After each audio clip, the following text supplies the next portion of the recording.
Red Ray Gun Limited presents The Benji and Nick Show. Hello. Hello. Do you know what? I just said hello, and the gap between the pop shield and my glasses was so that when I said hello, my glasses steamed up. It was wonderful. Did they? Yeah. Real sign of the energy in the podcast. Good evening. Good evening. Good night. Goodness. Loch Ness. Ah. Hello. Welcome to the Benji and Nick Show. I'm not Benji. And I'm certainly not Nick, but we are both two chaps who love to talk about cult telly, aren't we?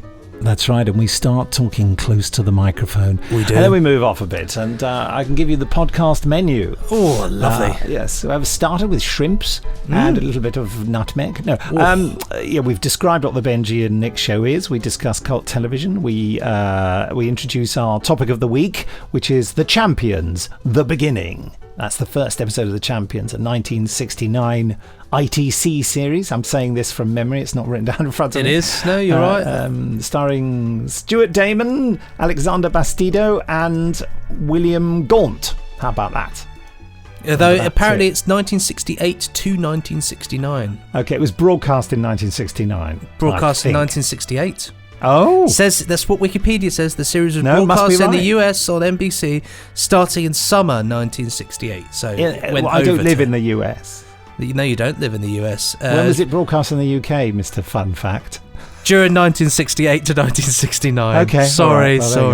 No. Well, there you are. I remember watching the very first episode. And then we'll discuss that as the main thing in the podcast. We're very excited about it anyway. Yeah. Lots of people have been mentioning The Champions. I don't know why we haven't done it before. We have reached our 32nd podcast. Oh, that's quite a number, isn't it? That's quite a lot of cult telly. Yeah.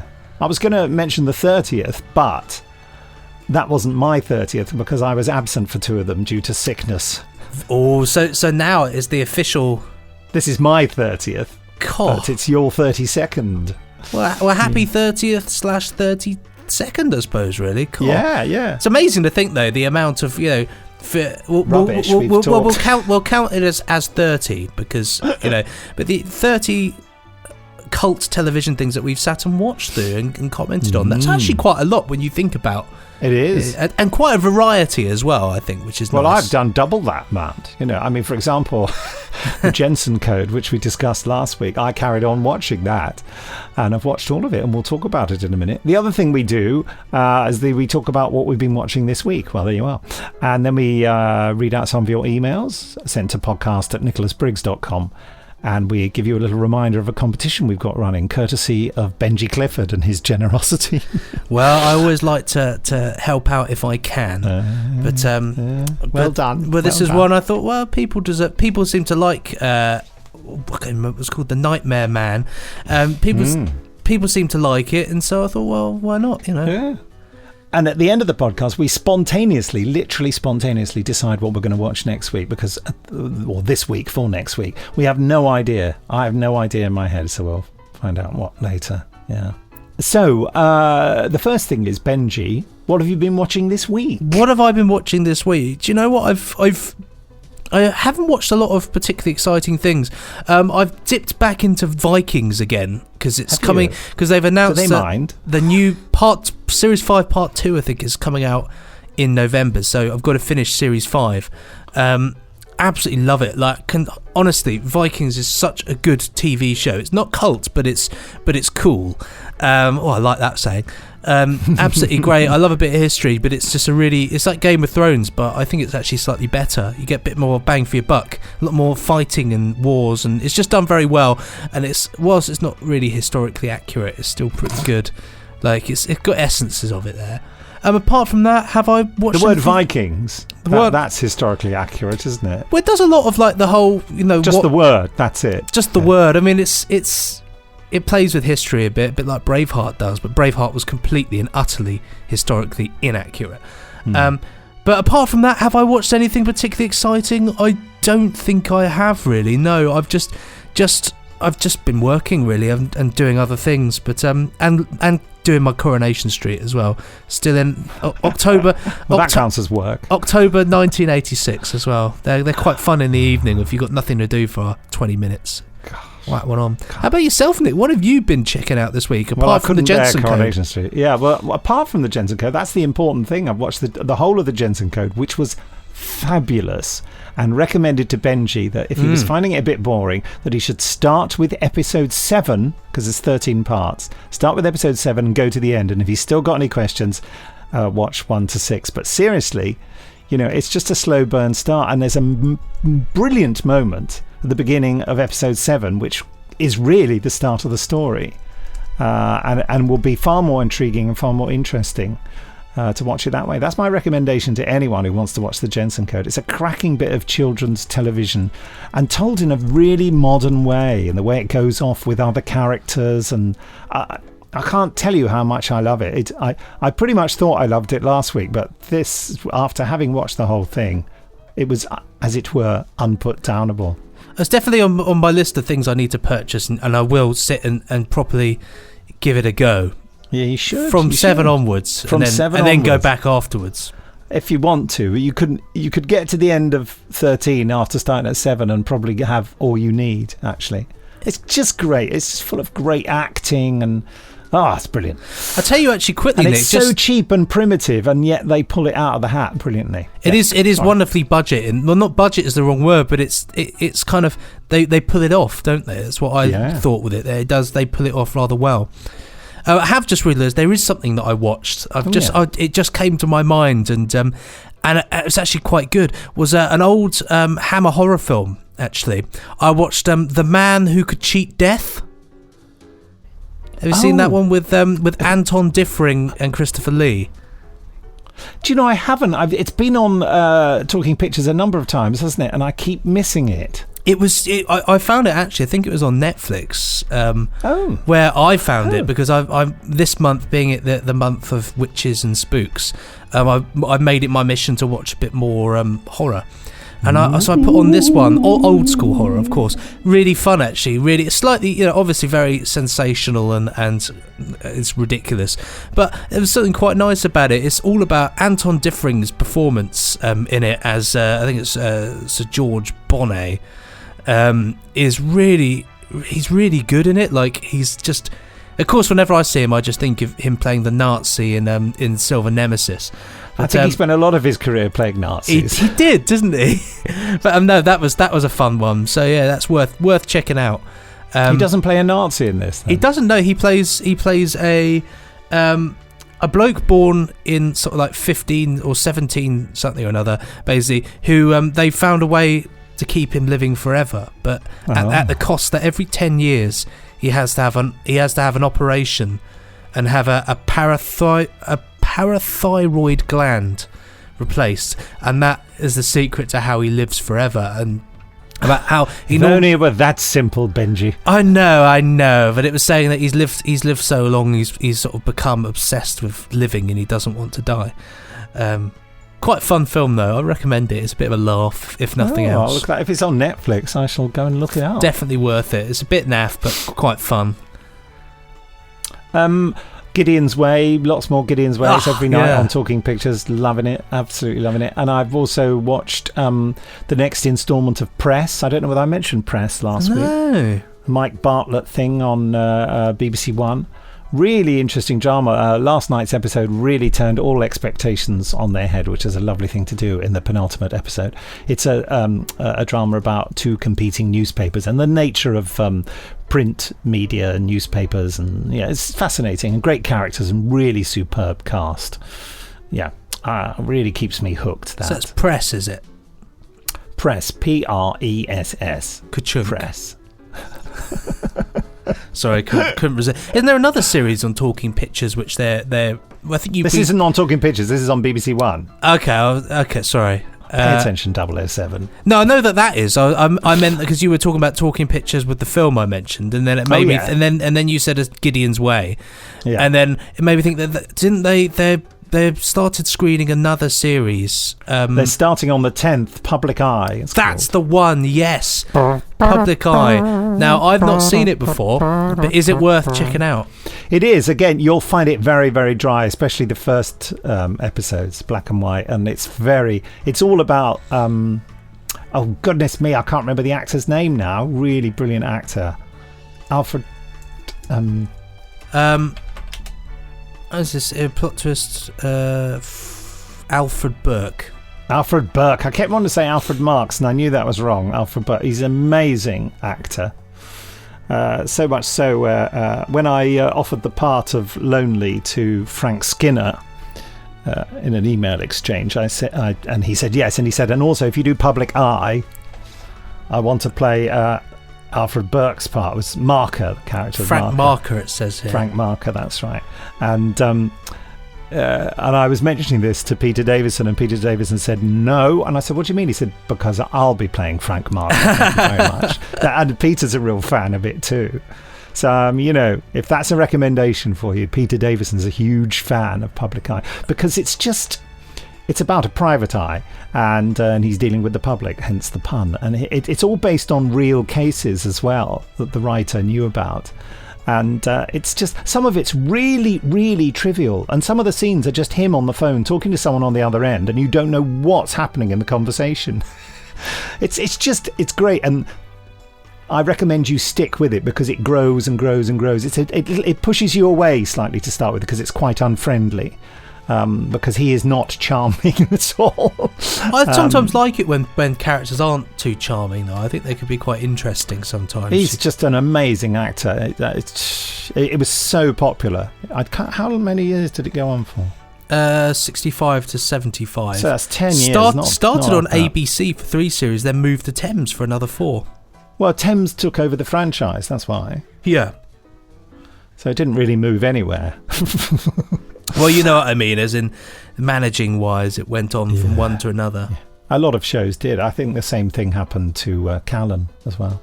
Callan went from ABC to Thames. I can't think of anything else I've been watching. I haven't caught up with Black Earth Rising, the next part yet, but I will do that. Bit heavy and depressing, but still worth watching. Very interesting issues in there. So, mate, what were you saying? No, so I was looking at ABC. It says here, ABC was replaced by ATV Granada in the north and Yorkshire in Yorkshire. So would it have been Thames in the south then? Possibly. Yeah. The two companies... okay. Despite protests from rediffusion, 2 companies then merged to resume under Thames in South Region. Don't know, just talking now. Just talking, just reading, just learning. That's the way. But no, definitely some absolutely awesome stuff there. It's quite a pool of things we've been watching, really. Yes. That's where we don't hang around. I'm just watching this in the pool. Lovely. Let's sorry, I was typing an email throughout the whole of that. Let's look at the emails, shall we? Yes, well, emails, they make the world go round. And this we're not on the Big Finish podcast. That's very true. We always like to hear from you guys, and if you guys do want to send in your emails to us, have a little chat, you can send it to podcast@nicholasbriggs.com. And you can tell us what you're watching, what you've been watching this week, what you'd like us to watch, and any other little tidbits of information that you feel is of interest. So we got even the following this email that Benji's about to read out. Well, this one looks quite fun. The subject of this one is Jamie Anderson's breakfast confessions. Excellent. We should perhaps mention that we do contact Jamie halfway through the podcast for no good reason. Jamie Anderson, son of Jerry Anderson, just to annoy him, really. See what he's got to talk about. A long-suffering guest star. But this one, last time we phoned him up, we were discussing his breakfast, and so Alex Pass has written in, sent an email in, carrying on that. It says here, I am also a fan of regiments of bacon. Yes, I'm afraid the big in Big Al is in no way misleading. Big Al. And of course, there was a certain pork pastry product that was mentioned recently, but we must say no more on that. Still got the wrapper. I still got the wrapper. Amazing. I think that featured in the Big Finish podcast last time, didn't it? It does. That's it. It's hard to tell what features where. Carry on. Oh, yeah, this is going into Big Finish as well. Don't let your cheery email friend Ian hear anything about it. We won't mention him anymore. Sent whilst eating a squadron of bacon sandwich. Nom nom nom nom nom nom. P.S. Did either of you guys watch any Thunderbirds episodes for Thunderbirds Day? P.P.S. Any plans for Halloween-themed podcast later in the month? Perhaps watch a certain film where a man has Q-Nick, the head of a fly in the body of a man. All the best, Big Al.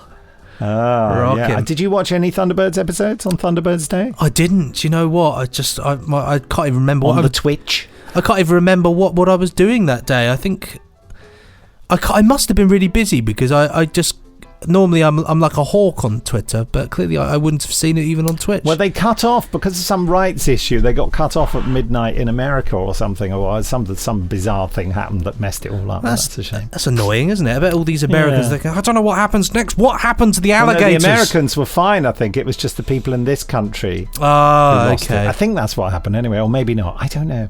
Anyway, here's the next one. It says, have we got any plans for Halloween? Oh, sorry. Probably. I'd like to watch some. I'd like us to do an old horror film. Certainly, I think it would be good fun. Weren't we going to do that Ghost Watch thing? We were going to do Ghost Watch. Yeah, that would be good fun. Got a few ideas. Was planning ahead. That's not right. No. Sorry. Yes, the subject for this is podcast. From Tim Buckle. Sent to podcast@nicholasbriggs.com at 11:34. That's a healthy enough time. Hello, Benji and Nick. I see the BBC have noticed the raging success of your premiering each new podcast on a Sunday and have now rescheduled a certain well-known sci-fi drama in the same slot. Little sort of frustrated winky thing there. The Benji and Nick show is a wonderful highlight and perfect to end the week on. I know you've mentioned it before, but I'm still hoping for a bit of Blake 7 analysis at some point. Given it's the 40th anniversary, you could even dip into one from each series. Keep up the excellent work and give my regards to Mr. Anderson. I should probably forget, but teleport now! Tim B. Sent from Supreme Commander Serverland's private communication channel. we should do Blake 7. I'd like to do the first episode of Blake 7. I love the first episode of Blake 7. I haven't seen it in years. I could happily sit and watch that one. It's a thoroughly enjoyable episode, that. We got another one here. The subject for this one is Championing the Champions. I think I know who this might be from. The date for this one is 2018 10/03. Sent at 10:33. Again, a healthy time.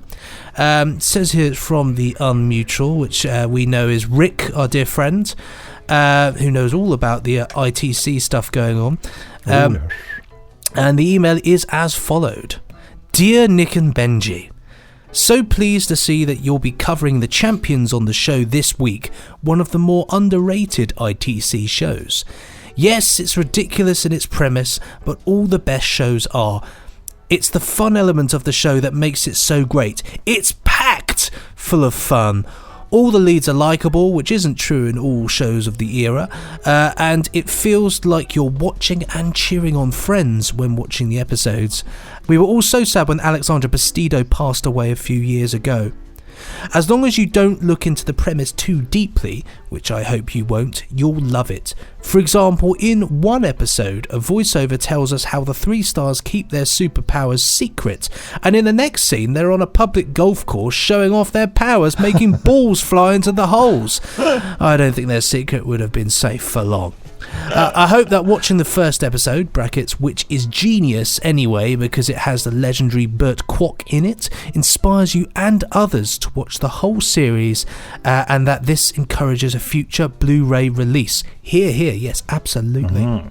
Thanks again for the plug for the ITC event. Tickets are still available from coitmedia.co.uk in aid of Tygo Bath Children's Hospice, and as well as the guests which Benji listed, including William Gaunt, we've also confirmed the lovely Jenny Hanley, which leads me to ask Nick if he was of an era where dashing home to watch Magpie, more or less just because of Jenny, was an essential part of his life. Nick's got a nice warm smile on his face there. Which Jenny Hanley, who had been in lots of... she's actually in one of the episodes of Zodiac, that series we watched. Love a bit of Zodiac. Well. Oh, I was thinking about that yesterday, actually. And she was in loads of stuff. You know, she's a very beautiful young lady. And she became a presenter for this series called Magpie, which was like ITV's answer to Blue Peter. It was a bit sort of rough around the edges and a little bit more ITV than Blue Peter. It was a little less sort of Auntie Beeb and more sort of, all right, down with the kids kind of thing. Jenny Hanley, I think, was the second female presenter of Magpie. I remember Susan Stranks, I think was her name. I'm just making that up, maybe I dreamt that name. Susan Stranks, who was the first female presenter. But she certainly came along later, and I certainly remember a lot of fuss made about how beautiful she was. The funny thing, and I'll come on to talk about this in the Champions, the funny thing about when you're a prepubescent boy, certainly back in those days, your parents talked a lot about... and certainly my parents talked a lot about you liking women and fancying women. Oh, she's beautiful. My mum always ribbed me about Joe Grant. Oh, you're just interested in watching Joe Grant. And of course, there you are, very young, without any real sexual awakening going on at all. And you're thinking, what are you talking about?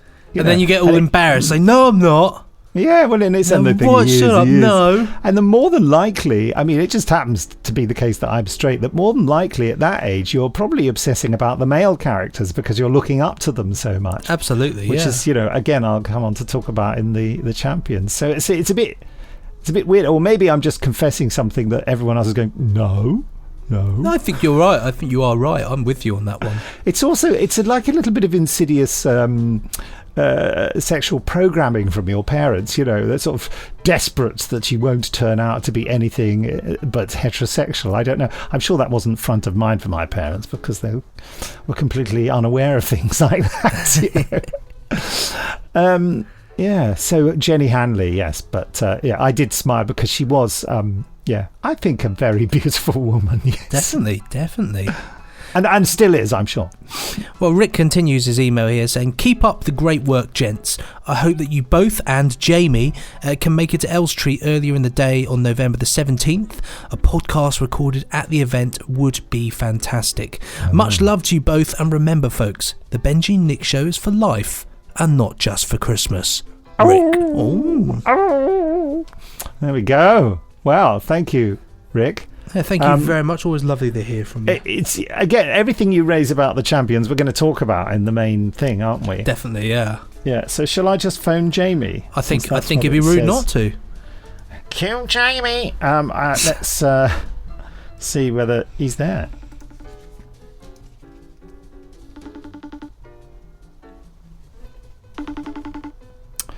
Who's connecting? Hello. I can tell that you're eating. What's that? Oh, it's muesli. What is it? Muesli? No, it's He's so outraged at that suggestion. It's turkey mince curry and rice. God. How could I have been so wrong? Benji's impressed. It's really good. Wow. Sorry to get you at it's quite a late lunch. It's 14:37 according to my clock. It is. It's because I've been working. What are you trying to say? So have I. No, well, I know that, but... Oh. That's roughly when I have my lunch every day, actually. I said you're not now, but you sort of are. Podcasting's not real work. Yes. It's the editing that's the real work. That is, yes, that's what I'll be spending the rest of today into the small hours doing. What were you saying, Benji, about that food? I said that about 2:30 is when I normally have my lunch. That's my working lunch time. This podcast provides a fascinating insight into our lives.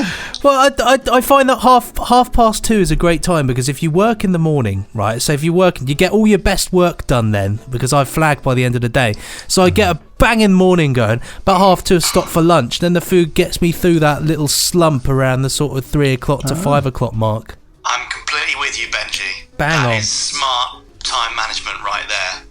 Well, let me say this, that by 12 o'clock, although today I went till 1 o'clock because we were a bit late with the Big Finish podcast for various reasons, by 12 o'clock I am so starving.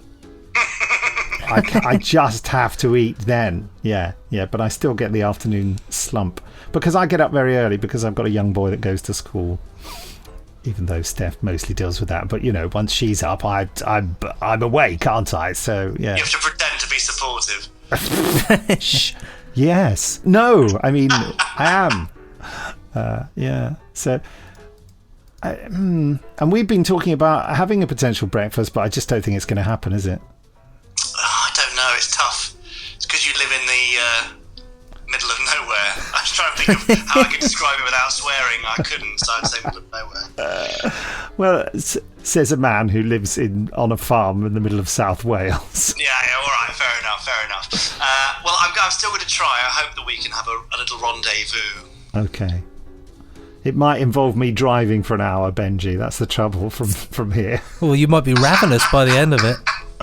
I would, of course. I suppose this. Anyway, I'm just boring myself now. It's because Zelda the puppet from Terrorhawks has retired to Dawlish, and so I'm going to go and collect her for a very special event next week. That is interesting. So it'd be nice to see two of my favourite old wrinklies in the same day. Brilliant. Sorry I can't fault your reasoning. Oh, so there's a special event, is there? I mean, I know how many of your listeners love Terrorhawks, so shall I tell you what it is? Yeah, go on. Oh, hold on. All the listening figures have just fallen off the cliff. Oh, well, that's... Zelda is making a royal appearance at Brand Licensing Europe. Oh. As at London's Olympia on the 10th of October at 11 a.m. Right. Because it's 10/10, you see, it's Terrorhawks Day. 10/10, so, yeah. That's cool. So she's going to be at BLE insulting people. Brilliant. What more do you want? If anybody wants to go. And be insulted. Yeah. And have a, pose for a picture with her. Fantastic. I think that counts as a bit of news from you, doesn't it? Yeah, that's news. It's not a plug, because there's nothing to plug about it. It's just that she's going to be there for a bit of fun. Anything else you want to talk about? I don't know. I mean, I really would like a little holiday currently. I'm very tired. Just a little one? Yeah, just a 3-day weekend. Yeah. Would be amazing. You know what happens when one has a holiday there? You get ill. Yeah. It's true. Might be worth it. I'm not ever having a holiday again, not after that 8-week cold I got. Oh yeah, of course. So you should blame relaxation for that. Yeah, dear. Very overrated. Fine, well in that case I don't want a holiday, I'm just going to carry on. Keep on going until you die. Oh, he has died. Yeah. Oh, blimey. Has your food gone cold? What? How do I test that? Do I put my fist in the bowl of... Hang on. No, okay. Okay. It's just, I don't know how... If I was eating my lunch and some idiot phoned me, I would keep eating because I can't... Once I start, I can't stop. Yeah, well... You're very polite. I don't want to be rude. I suppose that's the difference between you and I. I think you've got it in a nutshell there. Well, anyway, I feel very bad about it. That's the reason I feel bad about interrupting your food, because I know how difficult it would be for me. So, okay. And let us never say that I don't have empathy. No, I never said it. Benji, anything for Jamie that I can translate for him? I think we covered it, haven't we? We've talked lunches. That's the most important thing. We always discuss food, No. He says bog off. Right. Well, I will. Thanks very much. He didn't actually say that. I'm just being a stirrer. Right. Oh, goodbye. Ken Bentley's actually calling me at the same time now. I don't know. Do you want to get Ken Bentley on the podcast? No. All right, I'll do that then. Bye-bye. Yeah, bye. Bye. It's all very confusing. Ken, I'm in the middle of recording the Benji and Nick show. Would you like to contribute anything? Hello, everybody. How are you? For anyone who doesn't know. They can't reply to me. Why have I just said that? What? So, no. No. Can you hear me? I can hear you, yes. Sorry, it was just a bit weird Is from this there. working? Yes. Oh, okay. Hurrah! Shall I call you back after the podcast? Yeah. He's thinking that'd be about all right. it. Yeah. Yeah, all right then. Might be best. Not really anything we can chat about while you're doing a podcast. No. With apologies to everybody. Big Finish business is what you're saying. Yes. Yeah, okay. That's an interesting face. I'll see that face later. Ta-ta! Goodbye. That was weird. So Ken Bender, yes, a Big Finish director, needing to speak to me about something. What do you reckon it is? I don't know. It's all action, though. It's all go, isn't it? That's been my morning. That's why I was late starting podcasts, because I was multitasking like a mad person. Well, there was Jamie Anderson. Let's talk about the champions. Oh, what a gift that was to sit down and just enjoy it. I loved it from start to finish. Everything about it is just superb telly. The finest caliber, I think. Highest caliber, rather. Well, receiving your text last night while I happened to be rewatching that episode because I have seen it many times. Receiving your text saying how good you thought it was, it just brought such joy to my heart. Oh. Tell us about what you thought of it. So for the purposes of this, it's essentially three agents, I suppose you would call them, or operatives, who are on an operation at the time, and their plane crashes into the mysterious Tibetan mountains. And what happens is they awake from their crash, I suppose, to discover throughout this episode that they have special powers, enhanced senses, so to speak, and special abilities. And so obviously as it goes on further, those abilities will be put to use on an everyday basis in their work. But in this particular episode, it's all about them discovering the abilities that they've been given or that they've acquired. It's all a bit of an interesting, fun mystery. But I absolutely loved it because it was just right from the... In a way, it was really weird. I think I liked it the second it started, purely based on one thing, and that kick-started it off, which is that it opened up and it felt a little bit like the start of a Bond film. I know it sounds weird, but it has music, which they're definitely, no matter what anybody says, it totally was channeling a bit of John Barry there with the sort of dum dum dum, and it had. Of course it is. There's no one's denying that. That's what they were trying to do. It's just excellent, but from the word again, there, I just thought it was excellent. I just loved it. The pace of it was wonderful. It was wonderful as well because obviously as it goes on and you get the funny about that bloke, the Tibetan man who looks a bit like God, or what God is perceived to look like, big old beard and that sort of him waking up from that and seeing this man peering over him. But what I like about it so much is that you're with them in discovering what's going on. It's not like a case of, so that must have happened, as you can imagine these sort of old BBC things might have been, Does that mean we've got powers? Yes, it must do. This is very much you're on a journey of discovery through not just, what the characters are experiencing, but also, things like, he fell from a cliff edge and then was fine and things like that. It's 30 feet and it's about 3 feet. It's about 3 feet of it's remarkable. I can fall 3 feet and not hurt myself. Good grief. But it was just, I think Rick actually hit the nail on the head really and said all the characters are likeable. The show isn't patronising, or I didn't find it patronising. I just felt thrilled and compelled throughout the whole thing. That's brilliant.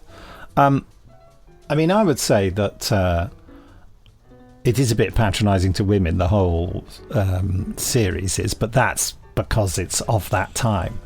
Sharon McCready, who ends up being the third operative, although she's not really an operative in this, she's just a sort of specialist they take with them. Oh, my wife just made me jump out of my skin. She just walked past. Are you off? Bye-bye. Yes, I have. She just checking I've got my key. She's going off to pick Ben up, and then they're going bowling. Oh, sounds rather nice. I don't have time for that. I've got podcasts to You've got to edit. Yes, and she later becomes part of the Nemesis team. You're absolutely right. This was the height of popularity of James Bond, and they were absolutely channeling that sort of thing, and they were trying to make it as slick and as exciting as possible. And they do a pretty good job. I mean, it is limited by budget in that there's no location stuff in Tibet. When they're in China, they're just outside Elstree Studios or something. It was a bit of a Colditz sort of location there, wasn't it? That sort of, it is Germany. Well, this is China with those wonderful sort of English countryside, slightly wet, sort of autumn-like style. They just make it dark. They put one of those day for night lenses on to try and disguise the country. But yeah, all the stuff in the snowy wastes of Tibet is on a soundstage, and not an impressively big one either. And you keep seeing the same bit of backdrop. Although it is a beautifully painted backdrop, but it is clearly a backdrop. But even the set, it's like, they've just shot that from a different angle now. They're walking that way this time. There's that clearly rock again. The director Cyril Frankel thought, well, a rock's a rock, isn't it? Also, just mentioning a credit there, Dennis Spooner, long-time contributor or significant contributor to early Doctor Who, is the screenplay writer for this.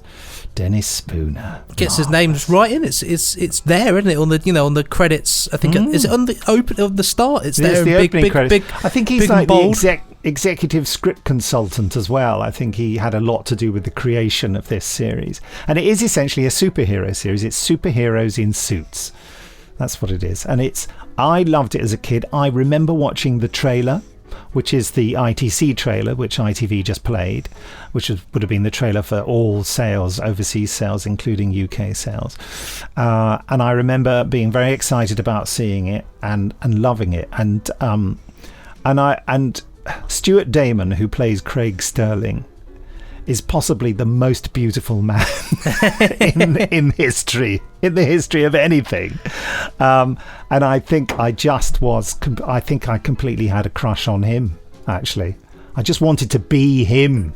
I just wanted to grow up to be that handsome. I mean, he is impossibly good looking, isn't he? Or he am really I just is. quirky No, he and weird? is. He's Absolutely is. He's everything you want to be as a man. He's tough, he's rugged, he's got a cheeky sense of humour, his features are perfectly symmetrical. He's always got a suntan.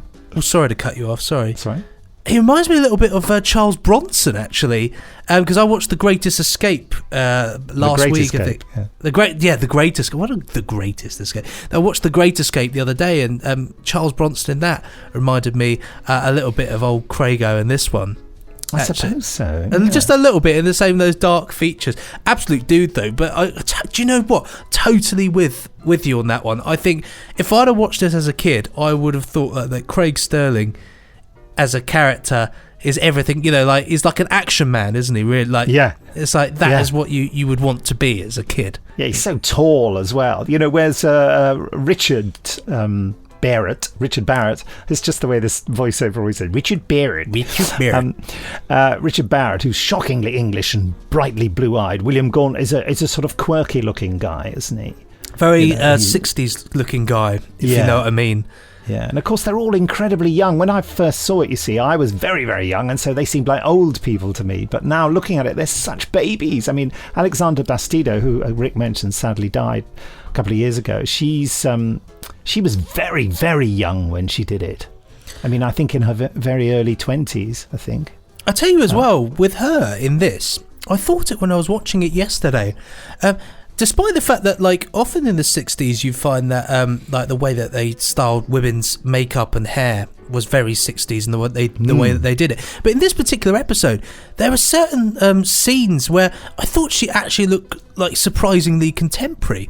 But that's just because of modern sensibilities. I suppose you pick and mix from old styles, and you're absolutely right. Though it doesn't look out of date because women do wear their hair like that now, but that's because I think that men and women do dress in a much broader variety of styles now than they used to in those days. Once upon a time, it seems to me anyway, fashion was very regimented, and there was just one kind of thing you should wear and one kind of haircut you should have, more or less. And if you did anything outside of it, people would just look at you like you landed from another planet. Whereas now, you can get away with shaving your hair, dyeing your hair purple, wearing flares, wearing a short skirt, wearing a long shirt, wearing your hair up, all that kind of stuff. I don't ever wear my hair up, but so fashion is circular. My beard That's what they say. There. You can now it's come full circle, and you can do anything.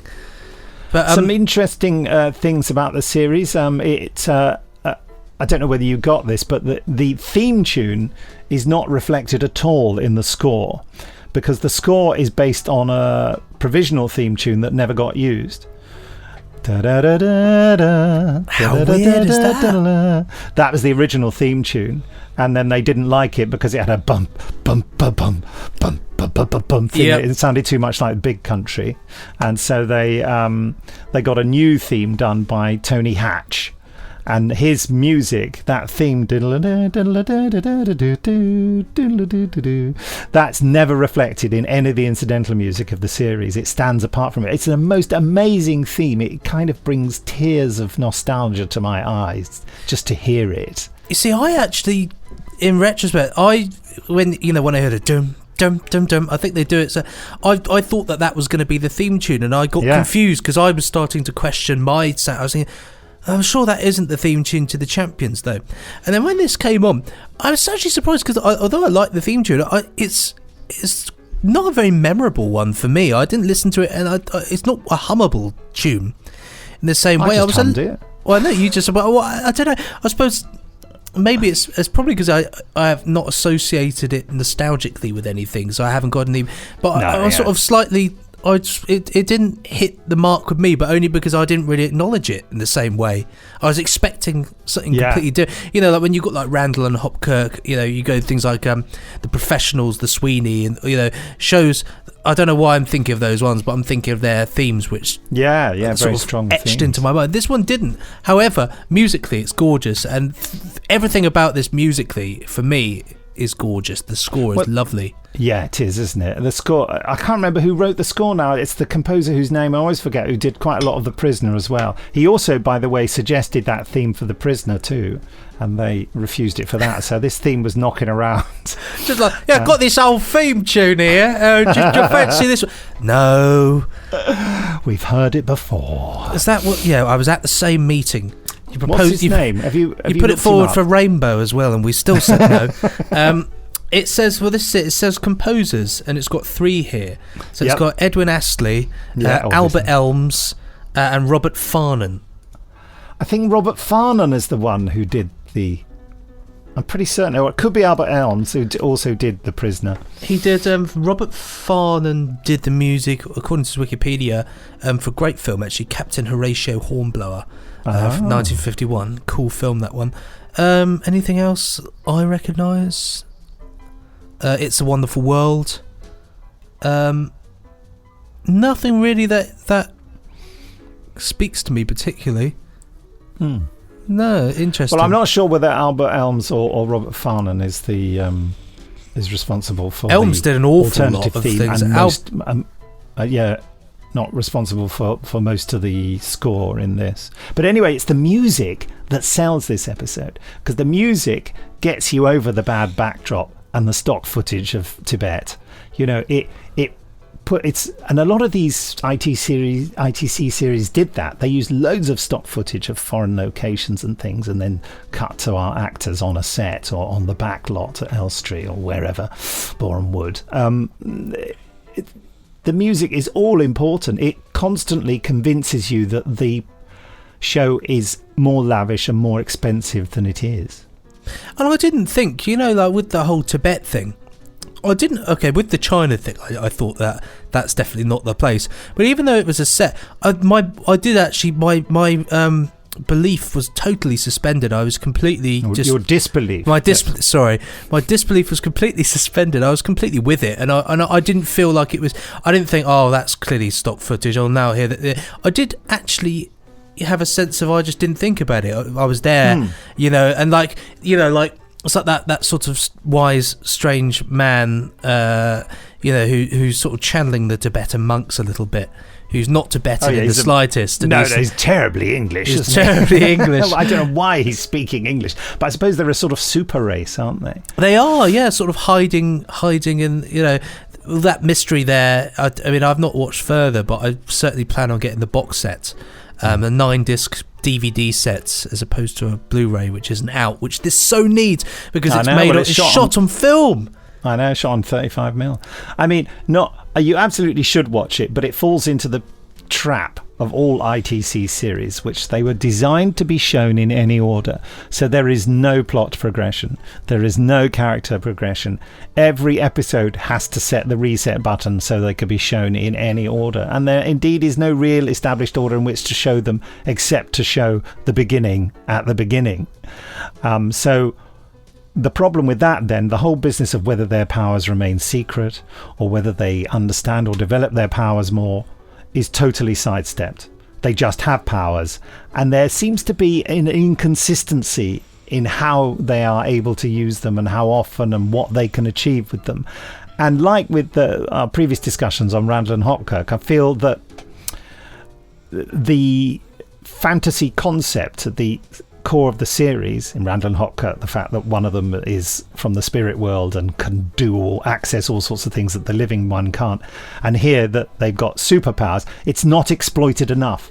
There's a lot of bog standard thriller storylines, and you see them in situations you think, why on earth couldn't they X, Y and Z? And also Sharon McCready is not used enough. She is always used even though she has the same powers, she's just as strong, she's just as telepathic.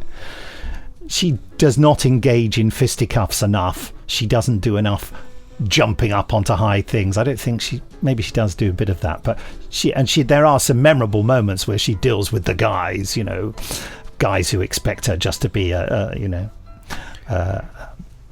weak 1960s woman, and she suddenly, I remember there's one particular story where she traps a bloke on the floor by sticking her stiletto on his neck, you know, and I always remember being really struck by that. I never quite looked at stilettos the same way after that. Imagine that poking into your throat. It sounds fairly unpleasant, doesn't it, really? I'd like to touch on the sort of inbred racism in this kind of program from this sort of era.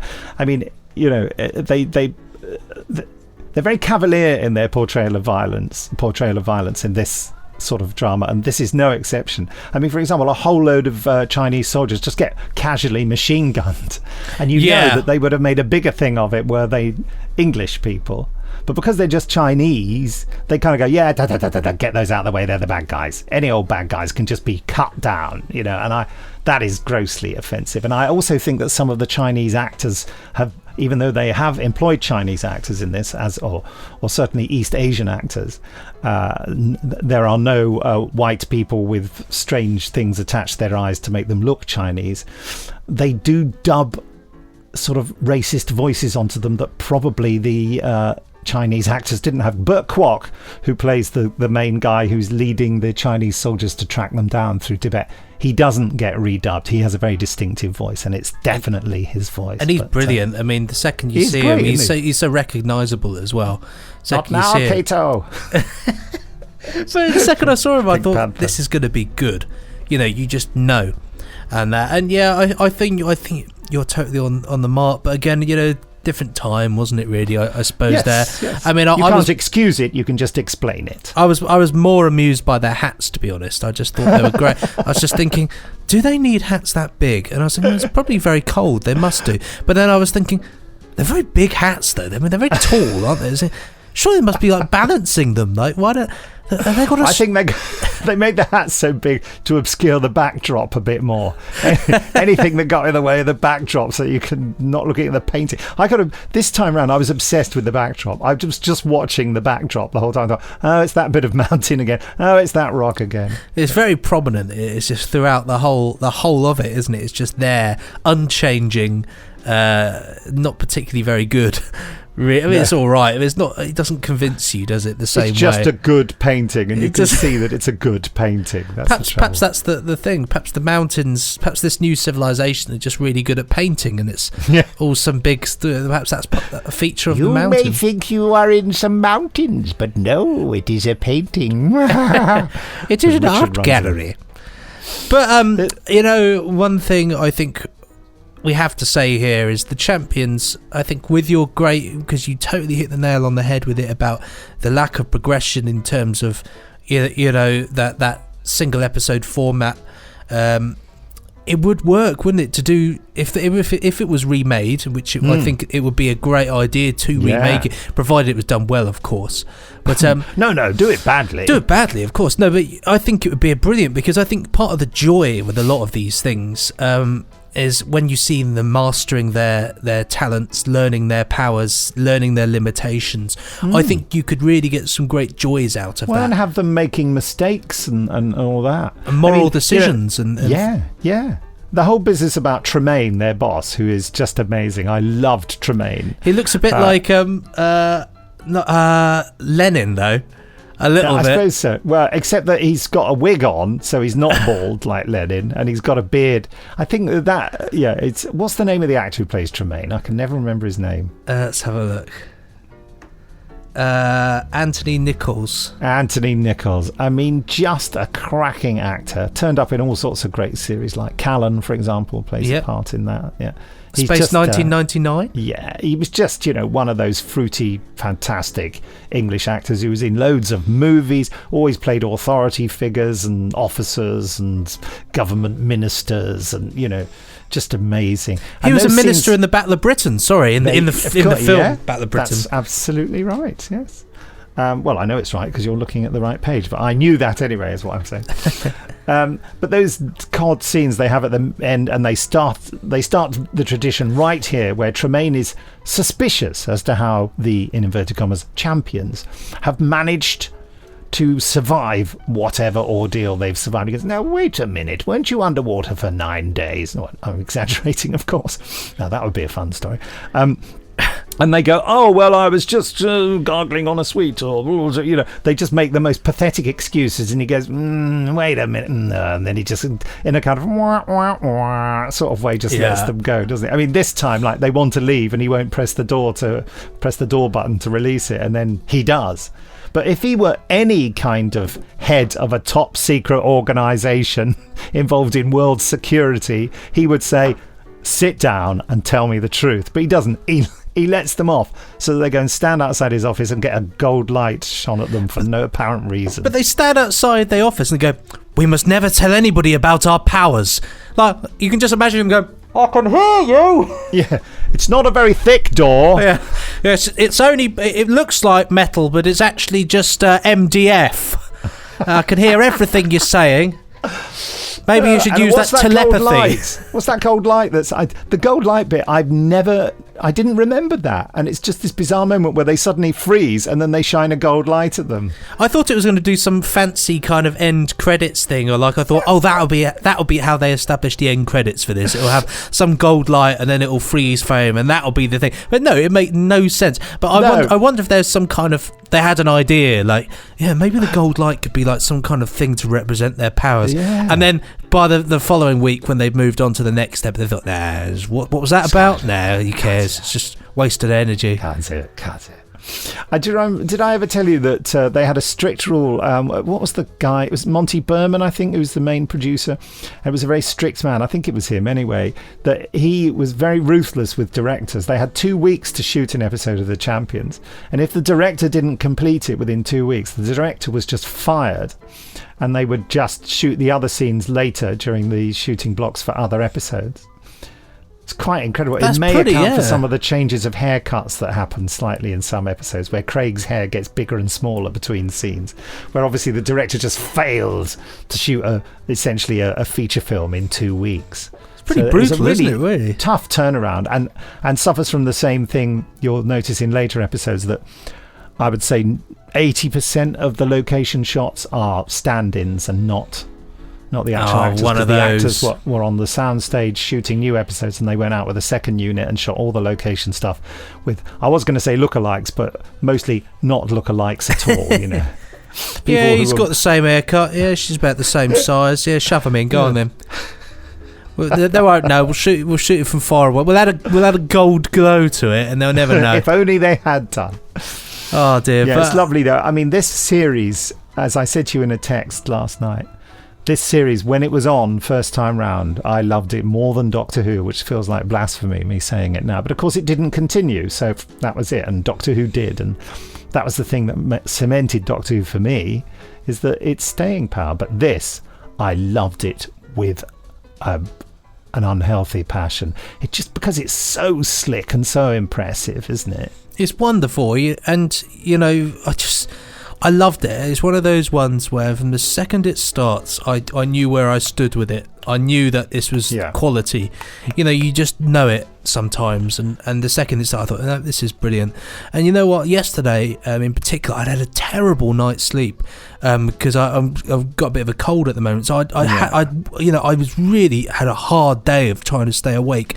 And to tell you, from the second I sat in that chair, I thought I'd be fighting tiredness because I was really, but no, it totally I was captivated throughout the whole thing, and I think that's a testament to how good this show is. So for me, it's 5 exclamation marks out of 5. Same here. Absolutely, a 5. Do we give things a 5? That I suppose we have. I think we have been known to. I'll tell you one thing. We'll have to. We should try and keep a tally of at some point what we've given each one and see what's common things. But that's if you've kept a tally, listeners, please write in and tell us at podcast@nicholasbriggs.com, because we haven't written it down anyway because we decided on the spur of the moment. Yes, excellent. So please. Now it's time for next week's thoughts. Well, let me just quickly remind you of the competition that we have running. Yes, which was due to Benji's generosity. He's donating his DVD of The Nightmare Man. The 1980s, was it late 1980s? I think it was. I want to say Douglas Camfield, Robert Holmes, set on a Scottish island with a strange nightmare man killing people. Early 80s, 81. Starring Celia Imrie. Anyway, the prize is that DVD. The question was, which actor featured in both The Nightmare Man and the Doctor Who story Earthshock? The subject line is Celia! 3 exclamation marks. The closing date is Friday, the 12th of October. Send your entries into podcast@nicholasbriggs.com. As I say, with the subject line Celia. Okay, yes, decide next week's topic. Ooh. I've no idea. Should we do Blake 7? Wrote in. Oh no, carry on. Someone wrote in, after you mentioned the owl service, and I went, "Oh God, don't make me listen to that." Which I thought was such a horribly telling, heartfelt reaction. Someone wrote in, and I wish I'd read that email out, and they said, please don't do the owl service. I watched that, and that's 6 hours of my life I'll never get back. They just thought it was awful magic realism as its worst sort of thing. It's the theme tune that does it for me. Just what magical was it? Realism, just like lots of twinkling and twinkling along, and then suddenly I think, right, now we'll cut to some bloke with a chainsaw. Let's ruin that. What is going on? I don't know. I can't remember. I've tried to blot it out of my mind, but I was thinking that maybe we should make ourselves watch that. But, no, yes. Why not? It could be funny. Because I felt bad, and so I've actually got the DVD, but I hated it at the time. I remember absolutely hating it as a child. I mean, with a passion. But we used to sort of have to watch it because in those days you had to watch television because there was only 2 or 3 channels. So you had to watch it because there was nothing else to do, and yet you just sit there going, "This is rubbish." And my parents kept going, "This is terrible. What does it mean?" I kept expecting it to make some sense, and I don't think it ever did. Okay, we'll watch the first episode of The Owl Service and see if we survive. All right, well, that's it then. So I suppose it's now time to get nice and close into the microphone here. It's been a blast, Nick. I've had a joyous time, as always. Yeah, we loved it. We certainly did. Okay. And so I suppose... Goodbye. Pressing stop now. Ka-chung.